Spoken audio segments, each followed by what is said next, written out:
Guys, welcome back to my channel. কেমন আছো তোমরা সবাই? আশা করি তোমরা খুব ভালো আছো। আমিও খুব ভালো আছি। তো দেখতেই পাচ্ছ, আজকে আমরা চলে আসলাম মন্দিরে, আমি আর দিদা দুজনে মিলে। তো দিদা ওই দেখো ওখানে বসে মানে মাকে যে পুজো দেবে সেই প্রসাদগুলোকে এখানে রাখলো। আর এদিকে তোমরা মাকে দেখে বুঝতেই পারছো যে আজকে কি কালী পুজো। আজকে হচ্ছে ফলহারিণী কালী পুজো, মানে অমাবস্যা। তো এই অমাবস্যায় মাকে শুধু ফল দিয়ে পুজো দেওয়া হয়। তো তোমরা দেখতেই পাচ্ছ মাকে ফল দিয়ে কত সুন্দর করে সাজানো হয়েছে।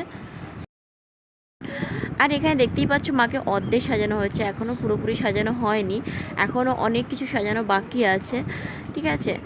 আর এদিকে দেখো ভোগের অর্ধেকটা ভোগ এখানে রান্না হয়েছে, মানে রাখা হয়েছে, এখনও পুরোপুরি ভোগগুলো এখানে নিয়ে আসা হয়নি।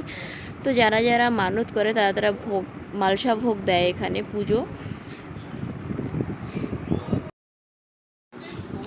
আর এদিকে দেখো এখনও ভোগের সব অ্যারেঞ্জমেন্ট, ওখানে এখনও সব কিছু হচ্ছে, অনেক কিছুই বাকি আছে এখনও রান্না। আর এখানে দেখো ভোগ, আরও কিছু ভোগ এখানে রয়েছে, আরও এখনও মালসা আরও প্রচুর রয়েছে। সব মালসা এখানে নেই, কারণ প্রচুর লোকে পুজো দেয় আর অনেক মালসা ভোগ পড়ে।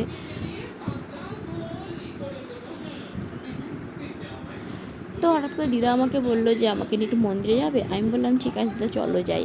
এখানে এটা দেখছি, এটাও খুব সুন্দর, এটা একটা ছোট্ট বাচ্চা মেয়ে এঁকেছে, খুবই সুন্দর মন্দিরে। তো সেদিন আমি আসিনি যদিও। আর এদিকে দেখো আমি রেডি হইনি, একদম যেরকম অবস্থায় ছিলাম। দিদা বললো চলো শিখা, আমাকে নিয়ে একটু। আমি বললাম ঠিক আছে দিদা, চলো ঘুরে আসি। তা আমি ভাবলাম মায়ের দর্শন করে আসি।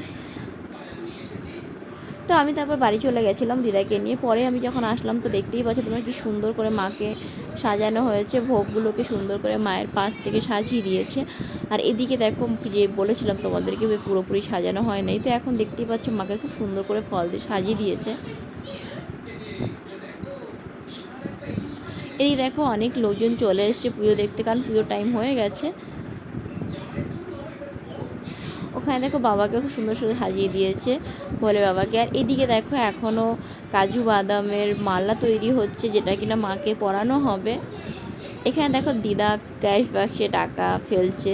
এখানে দিদা সবার নামে নামে মোমবাতি ধরাচ্ছে, ওনার ফ্যামিলি সবার নামে, মানে ওনার মেয়ে, জামাই, ছেলে, ছেলের বউ, নাতি নাতনি সবার নামে মোমবাতি ধরাচ্ছে। তো আমি যেখানে থাকি তোমরা সবাই জানো, সেখানে দুটো দিদা থাকে। তো দুই দিদাকে নিয়েই আমি মন্দিরে এসেছি। এসে প্রথমে একবার এসেছিলাম ওই দিদাকে নিয়ে, দেখেছো তোমরা। তারপর আবার আমি আবার এই দিদাকে নিয়ে আসলাম। তো এই দেখো ফাইনালি তারপর আমি রেডি হয়ে এসছি।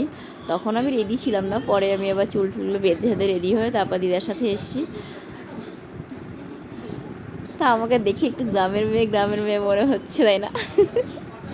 তো যাই হোক, তোমরা দেখো, বেশ ভালোই লাগবে ভিডিওটা। আর অবশ্যই ভালো লাগলে লাইক কমেন্ট শেয়ার করো, ওকে।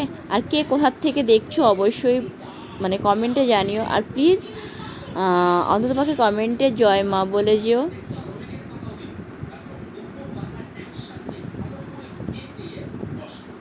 তো আর তোমাদের ওখানে মানে যেখানে যেখানে থাকো সেখানেই পুজোটা হয় কিনা প্লিজ কমেন্ট করে যেও। আর মায়ের মূর্তিটা সত্যি অসাধারণ লাগছিল।